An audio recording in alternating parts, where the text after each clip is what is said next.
사도행전 26장. 아그리빠가 바울에게 이르되 너를 위하여 말하기를 내게 허락하노라 하니, 이에 바울이 손을 들어 변명하되, 아그리빠 왕이여, 유대인이 고발하는 모든 일을 오늘 당신 앞에서 변명하게 된 것을 다행히 여기나이다. 특히 당신이 유대인의 모든 풍속과 문제를 아심이니이다. 그러나 내 말을 너그러이 들으시기를 바라나이다. 내가 처음부터 내 민족과 더불어 예루살렘에서 젊었을 때 생활한 상황을 유대인이 다 아는 바라. 일찍부터 나를 알았으니 그들이 증언하려 하면 내가 우리 종교의 가장 엄한 팔을 따라 바리새인의 생활을 하였다고 할 것이라. 이제도 여기 서서 신문 받는 것은 하나님이 우리 조상에게 약속하신 것을 바라는 까닭이니, 이 약속은 우리 12지파가 밤낮으로 간절히 하나님을 받들어 섬김으로 얻기를 바라는 바인데, 아그리빠 왕이여, 이 소망으로 말미암아 내가 유대인들에게 고소를 당하는 것이니이다. 당신들은 하나님이 죽은 사람을 살리심을 어찌하여 못 믿을 것으로 여기나이까?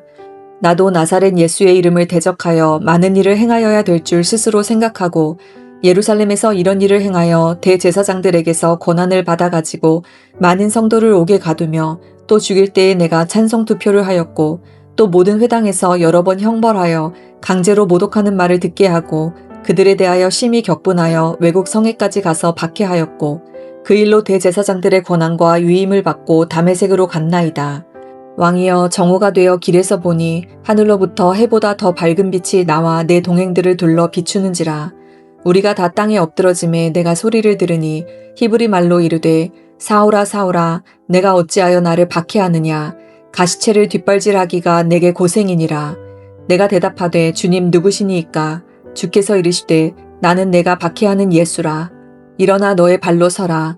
내가 내게 나타난 것은 곧 내가 나를 본 일과 장차 내가 내게 나타날 일에 너로 종과 증인을 삼으려 함이니, 이스라엘과 이방인들에게서 내가 너를 구원하여 그들에게 보내어 그 눈을 뜨게 하여 어둠에서 빛으로, 사탄의 권세에서 하나님께로 돌아오게 하고, 죄사함과 나를 믿어 거룩하게 된 무리 가운데서 기업을 얻게 하리라 하더이다.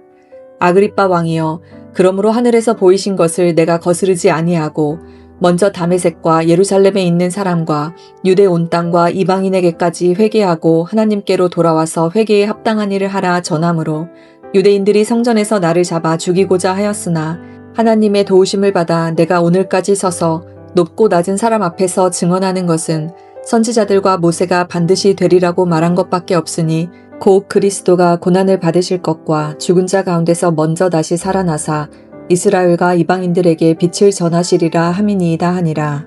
바울이 이같이 변명하매 베스도가 크게 소리내어 이르되, 바울아, 내가 미쳤도다. 내 많은 학문이 너를 미치게 한다 하니, 바울이 이르되, 베스도 각하여, 내가 미친 것이 아니오 참되고 온전한 말을 하나이다. 왕께서는 이 일을 아시기로 내가 왕께 담대히 말하노니 이 일에 하나라도 아시지 못함이 없는 줄 믿나이다. 이 일은 한쪽 구석에서 행한 것이 아니니이다. 아그리빠 왕이여, 선지자를 믿으시나이까? 믿으시는 줄 아나이다. 아그리빠가 바울에게 이르되, 내가 적은 말로 나를 권하여 그리스도인이 되게 하려 하는도다. 바울이 이르되, 말이 적으나 많으나 당신뿐만 아니라 오늘 내 말을 듣는 모든 사람도 다 이렇게 결박된 것 외에는 나와 같이 되기를 하나님께 원하나이다 하니라. 왕과 총독과 번이게와 그 함께 앉은 사람들이 다 일어나서 물러가 서로 말하되, 이 사람은 사형이나 결박을 당할 만한 행위가 없다 하더라. 이에 아그리빠가 베스도에게 이르되, 이 사람이 만일 가이사에게 상소하지 아니하였더라면 석방될 수 있을 뻔하였다 하니라. 아멘. 오늘 함께 읽은 사도행전 26장은 사도 바울이 총독 베스도와 또 유대왕 아그리빠 앞에서 자신의 신앙과 회심의 경험을 변호하는 장면을 기록하고 있습니다. 사도 바울은 아그리빠 왕의 허락을 받고 변명을 시작합니다. 바울은 아그리빠 왕이 유대인의 풍습과 논쟁들을 잘 알고 있음을 인식하고 그와의 소통에서 공감대가 형성될 수 있도록 이야기를 합니다. 이것을 통해서 우리가 볼 수 있는 것은 바울이 자신의 메시지와 또 복음의 진리를 효과적으로 전달하기 위해서 청중의 공감을 구하는 지혜를 잘 보여주고 있습니다.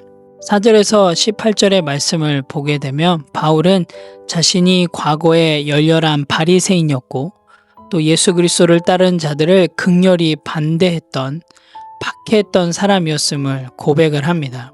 하지만 다메섹 도상에서 예수님을 만나고 회심한 후 그의 삶은 완전히 변화되었고 이제는 예수 그리스도의 복음을 전파하는 사도로서의 사명을 감당하고 있음을 이야기해 주고 있습니다. 바울의 변론은 그의 과거와 또 현재 신앙의 변화를 상세히 설명하고 있습니다. 그는 예수님께서 자신을 부르신 장면을 이렇게 묘사하고 있는데요. 17절, 18절 말씀을 보면 이스라엘과 이방인들에게서 내가 너를 구원하여 그들에게 보내어 그 눈을 뜨게 하여 어둠에서 빛으로 사단의 권세에서 하나님께로 돌아오게 하고 죄 사함과 나를 믿어 거룩하게 된 무리 가운데서 기업을 얻게 하리라 하더이다. 자신이 받은 사명은 이방 사람들에게로 보내어 그들의 눈을 뜨게 하고 어둠에서 빛으로 사단의 권세에서 하나님께로 돌아오게 하여 그들이 죄사함과 거룩하게 된 기업을 받게 하려는 사명을 부여받았음을 이야기해 주고 있습니다. 아그리빠 왕은 유대 전 지역을 다스리는 로마 제국의 촉탁 왕이었습니다. 바울이 예수 그리스도의 부활과 메시아 되심을 증거하는 말을 자세히 듣고 자신의 판단을 내리게 됩니다. 이 과정에서 바울은 총독 베스도와 아그리빠 왕에게 자신이 전하고자 하는 복음의 핵심을 명확하게 전달하면서 그들의 반응을 이끌어내고자 노력하였습니다. 그런데 24절에 보면 베스도가 바울의 변론을 들은 후에 바울에게 이렇게 이야기를 합니다. 한번 24절 말씀을 같이 볼까요? 바울이 이같이 변명하매 베스도가 크게 소리내어 이르되 바울아 내가 미쳤도다. 내 많은 학문이 너를 미치게 한다 라고 이야기를 합니다. 하지만 바울은 자신의 변호를 멈추지 않고 계속해서 진리를 이야기를 합니다. 바울은 아그리빠 왕에게 그의 예언자적 지식을 인용하여서 예수님을 메시아로 믿는 것이 유대 전통과 완전히 일치하는 것임을 설명을 합니다. 결국 아그리빠 왕과 총독 베스도는 바울이 사형에 처할 만한 죄가 없다는 결론에 이르게 됩니다. 아그리빠 왕이 이렇게 바울에게 이야기를 하는데요. 28절을 보면 내가 적은 말로 나를 권하여 그리스도인이 되게 하려 하는도다 라고 이야기를 합니다. 이것을 통해서 우리가 좀 볼 수 있는 것은 바울이 그의 신앙을 고백하고 증언하는 가운데 진실성과 열정이 얼마나 강렬했는지를 보여줍니다. 아그리빠 왕은 놀람과 동시에 부분적으로는 감동을 받아 바울이 간단한 말로도 자신에게 큰 영향을 주었음을 인정을 하고 있는 것이죠. 이 구절을 통해서 우리가 볼 수 있는 것은 복음 증거가 특히 상황과 환경에 관계없이 사람들의 마음에 올바르게 전달될 때 그 영향력이 상당히 크다는 사실을 또한 살펴볼 수 있습니다. 바울은 로마 시민으로서 황제에게 상소한 상태였기 때문에 결국 로마로 보내지게 됩니다. 이것을 통해서 바울은 로마로 가게 되는 중요한 전환점을 맞게 되고요. 또한 사도행전의 후반 이야기를 이어가는 중요한 배경이 되기도 합니다. 오늘 함께 읽은 사도행전 26장을 통해서 또 오늘 하루 삶 가운데 실행하고 실천할 부분들에 대해서 함께 나누기를 원합니다. 첫 번째로는 건강한 성도로서의 사명을 잊지 않고 살아가겠습니다 입니다.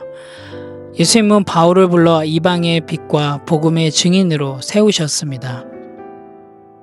동일하게 예수님께서는 우리 뉴라이프 공동체 지체 한 명 한 명을 건강한 성도로 부르셨습니다.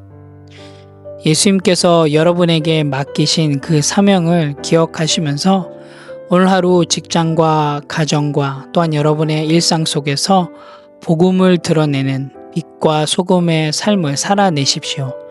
또한 건강한 성도로서 성경대로 실행하고 실천하는 그런 귀한 복음의 증인의 삶을 살아내십시오. 그래서 여러분의 삶을 통하여서 복음이 드러나는 예수 그리스도가 드러나는 그런 귀한 하루의 삶이 되시기를 간절히 소망합니다. 두 번째로는 사람의 반응에 흔들리지 않고 복음을 전하겠습니다 입니다. 오늘 본문에서 베스도는 바울의 변론을 듣고 비웃습니다. 도리어 바울이 미쳤다고 이야기까지 하게 됩니다. 하지만 바울은 자신의 말이 하나님 앞에서 진리임을 그리고 자신이 믿는 그 복음을 확신 있게 전달을 합니다. 오늘 하루 여러분 복음을 전할 때, 또한 여러분의 신앙을 누군가에게 소개하며 나아갈 때 여러분 때로는 상대방의 반응이 그리 좋지 않을 수도 있습니다. 하지만 여러분, 그렇다고 여러분 상대방의 반응에 흔들리지 마시고요. 여러분, 하나님께서 그 여러분의 고백을 듣고 계신다라는 그 사실을 기억하시면서 담대히 복음을 선포하시기 바랍니다. 담대히 여러분이 받았던 그 은혜들을 나누시기 바랍니다. 건강한 성도로서 말씀대로 실행하고 실천하시기 바랍니다. 그리할 때 사람을 보는 것이 아니라 우리와 동행하시는 그 임마누엘의 하나님을 바라보십시오. 그럴 때 여러분의 삶을 통해서 하나님이 일하시는, 그리고 복음이 선포되는 그런 귀한 하루의 삶이 될 줄로 믿습니다. 오늘 하루도 그렇게 복음의 능력을 선포하며 나아가시는 건강한 성도의 삶이 되시기를 간절히 소원합니다. 함께 기도하겠습니다. 하나님 참 감사합니다. 오늘도 사도행전 26장을 통하여서 하나님의 놀라운 일하심들을 경험케 해주셔서 감사합니다. 하나님, 오늘 사도 바울의 그 고백처럼 자신의 연약함을 회피하기보다는 정말로 그의 회개의 삶을 통하여서, 그의 변화된 삶의 모습을 통하여서 복음을 증거하며 나아가길 원합니다. 하나님, 복음을 전하며 나아갈 때 우리가 믿는 바를 담대하게 전할 수 있게 도와주시고, 듣는 사람의 반응에 흔들리지 않고 정말 담대히 복음을 선포하며 나아갈 수 있는 건강한 성도의 삶이 될 수 있도록 인도하여 주시옵소서. 오늘 하루도 하나님의 동행하심, 또 하나님의 인도하심을 의지하면서 세상 속에서 넉넉히 승리할 수 있도록 인도하여 주시옵소서. 감사드립니다. 예수님의 이름으로 기도합니다. 아멘.